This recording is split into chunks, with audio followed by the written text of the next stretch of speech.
वसते लक्ष्मी करमध्ये सरस्वती करमूले स्थिते गौरी प्रभाते करदर्शनम् समुद्रवसने देवी पर्वतस्तनमण्डिते विष्णुपत्नी नमस्तुभ्यं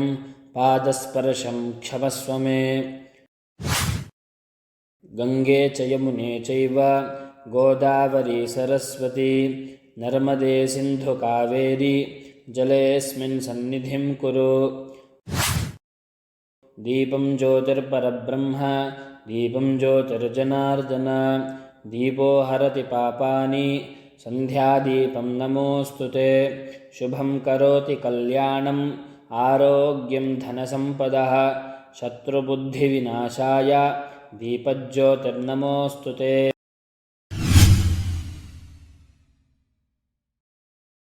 यानि कानि च पापानि जन्मान्तरकृतानि च तानि तानि विनश्यन्ति प्रदक्षिणपदे पदे पापोऽहं पापकर्माहं पापात्मा पापसम्भव त्राहि मां कृपया देव शरणागतवत्सल अन्यथा शरणं नास्ति त्वमेव शरणं मम तस्मात् कारुण्यभावेन रक्ष रक्ष महेश्वर शरीरे जर्जरीभूते व्याधिग्रस्ते कलेबरे औषधं जाह्नवीतोऽयं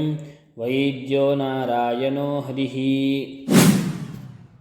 श्रद्धां मेधां यशः प्रज्ञां विद्यां बुद्धिं श्रियं बलम् आयुष्यं तेज आरोग्यं देहि मे हव्यवाहन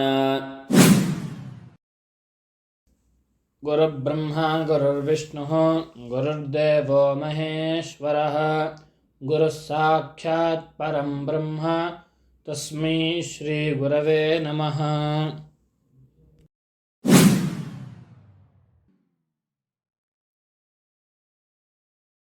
आदिदेव नमस्तुभ्यं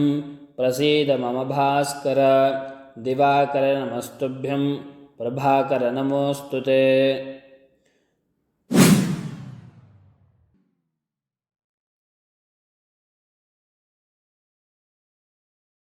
मूलतो ब्रह्मरूपाय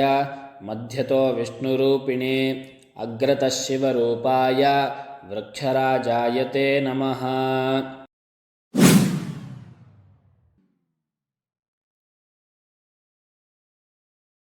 वक्रतुण्डमहाकाय सूर्यकोटिसमप्रभा निर्विघ्नं कुरु मे देव सर्वकार्येषु सर्वदा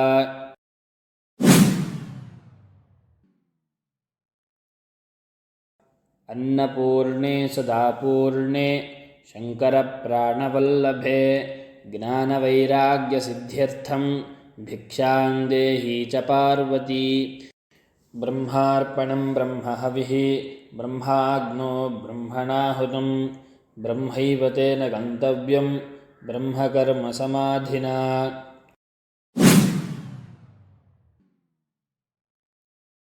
सरस्वते नमस्तुभ्यं वरदे कामरूपिणि विद्यारम्भं करिष्यामि सिद्धिर्भवतु मे सदा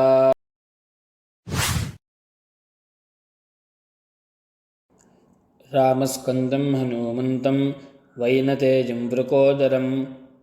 शयने यस्मरेन्नित्यं दुःस्वप्नं तस्य नश्यति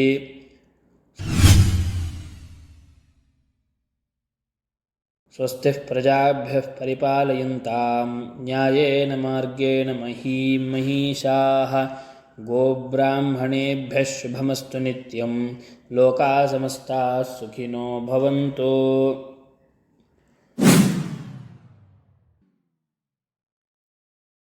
अपराधसहस्राणि क्रियन्ते अहर्निशं मया दासोऽहम् इति मां मत्वा क्षमस्व पुरुषोत्तम